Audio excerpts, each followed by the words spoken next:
Dalam video kali ini, saya akan membahas tentang artikel opini. Yang pertama, apa itu artikel opini? Artikel opini merupakan artikel yang berisi tentang pendapat, gagasan, atau pikiran pribadi penulis terhadap suatu topik atau objek pembicaraan yang dipaparkan dalam tulisan panjang yang sifatnya bebas, rasional, dan objektif, serta didukung oleh argumen berdasarkan fakta dan logika. Artikel berbeda dengan produk berita yang ditulis redaksi media penerbitnya. Jika berita milik jajaran redaksi terikat kode etik jurnalistik, artikel opini justru lebih cair, dalam artian bebas berisi pandangan pribadi dan kental keberpihakannya.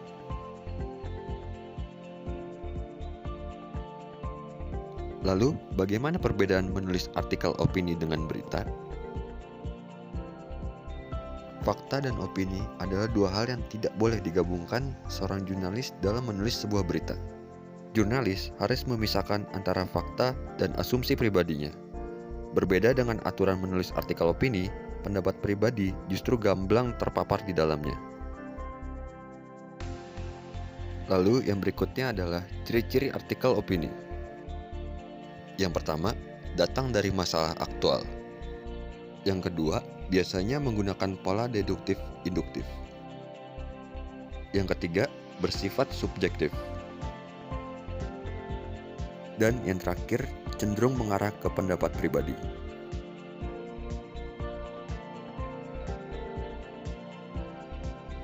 Lalu selanjutnya, jenis-jenis artikel opini. Yang pertama, artikel opini umum. Artikel opini umum ditulis oleh masyarakat umum dari mana dan oleh siapa saja yang dikirim ke redaksi media massa untuk dipublikasikan.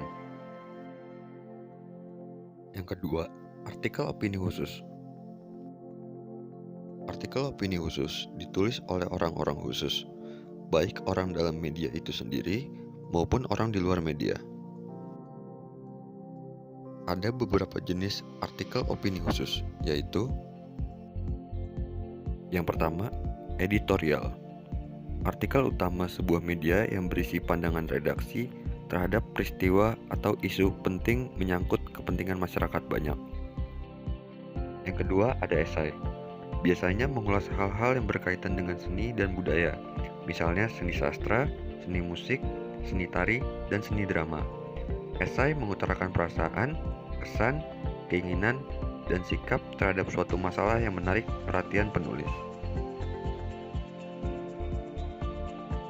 Yang ketiga, kolom. Mirip dengan esai atau artikel opini umum. Hanya artikel kolom lebih pendek, meskipun ada juga yang panjang. Penulisan kolom tidak menggunakan struktur tertentu, bisa langsung ke inti permasalahan. Judul kolom juga biasanya singkat, tetapi menarik dan menggelitik. Yang terakhir yaitu resensi. Resensi tidak hanya mengulas buku, tetapi juga mengulas musik, lagu, film, sinetron, dan drama. Sehingga disebut resensi musik, resensi lagu, resensi film, resensi sinetron, dan resensi drama. Dan juga mengangkat keunggulan dan kekurangan buku.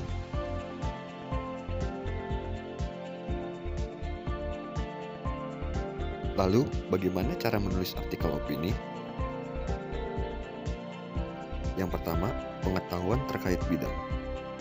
Dalam hal ini, penulis wajib memiliki pengetahuan akan bidang atau terkait masalah yang menjadi topik bahasan.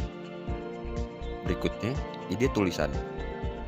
Ide adalah tema besar dari sebuah tulisan yang dapat diambil dari film, musik, dan lain sebagainya. Lalu, argumentasi. Dalam menulis sebuah opini, sangat disarankan untuk menggunakan kalimat-kalimat argumentatif selain kalimat informatif dan persuasif. Berikutnya, teknik penulisan. Dalam menulis opini, usahakan tidak terlalu panjang dan menggunakan bahasa yang rumit, tapi disesuaikan dengan media dan segmen pembaca.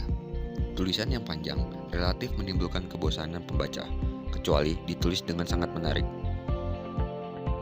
Yang terakhir, tingkatkan pengetahuan bahasa. Memperhatikan penggunaan bahasa, kalimat, dan istilah atau diksi sangat penting dilakukan penulis opini.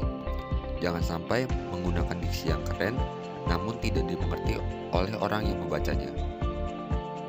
Dalam hal ini, penulis juga perlu memahami struktur kalimat. Usahakan kalimat tidak panjang-panjang dalam satu paragraf, sehingga paragraf menjadi 10-15 kalimat. Hal ini sangat tidak efektif, apalagi jika pembaca menggunakan gawai atau smartphone saat membaca opini kita.